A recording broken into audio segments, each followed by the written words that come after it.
Hi, this is George the Juice, and we're here to talk about feudalism today. Says feudalism, be glad you weren't there. Ha ha! Well, what does feudalism mean? Feudalism, the political and social system in which kings gave land to nobles in exchange for the nobles' promise to serve them.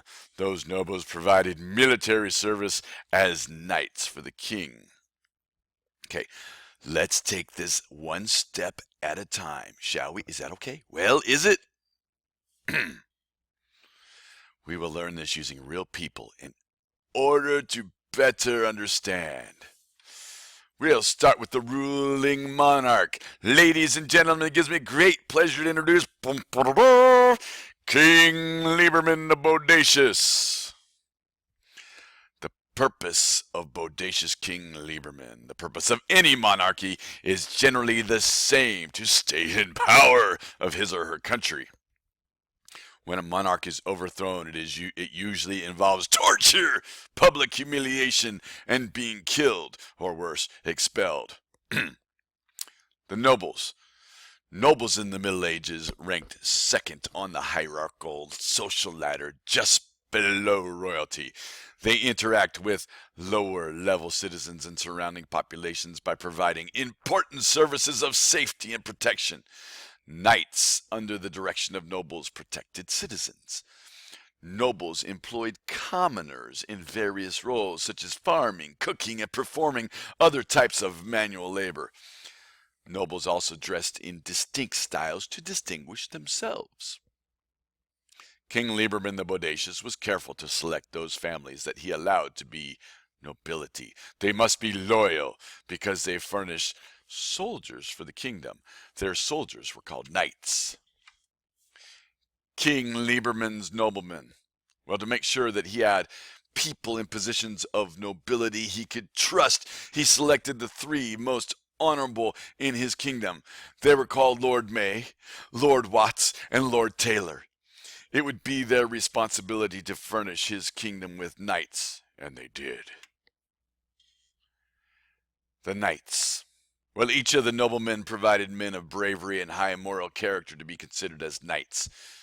Notable among them were Sir Daniels, Sir Henderson, Sir Laird from one portion of the kingdom, and then there was Sir Elmer, Sir Louis, and Sir Ishmael, also Sir Fabricio from another part of the kingdom. There were many others, of course, but too many to list here. The tenants or vassals. The term tenant or vassal denoted a person who held his lands under various forms of feudal land tenure directly from the king or territorial prince to whom he did homage. In other words, they were further down the social order. These were the folks in charge of running the farms, another vital means of survival of the monarchy. While society felt these tenets were not as important as nobles or knights, at least they weren't serfs. Serfs were peasants who worked his lord's land and paid him certain dues in return for the use of the land, the possession, not the ownership of which, was heritable. The dues were usually in the form of labor on the lord's land. Serfs were expected to work for approximately 3 days each week on the lord's land.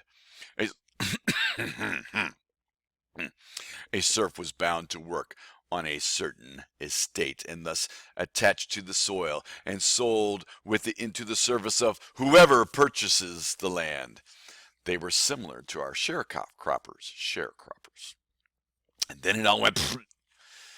All was well with the land of King Lieberman the Bodacious until an invading army led by King Whitaker the Fierce did battle, catching the kingdom short-handed when they attacked during electives.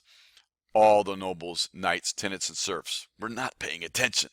The battle was short, the losses convincing. From then on, all members of King Lieberman's monarchy were sentenced to attend school, not to be released from their sentence until early June 2017. The end.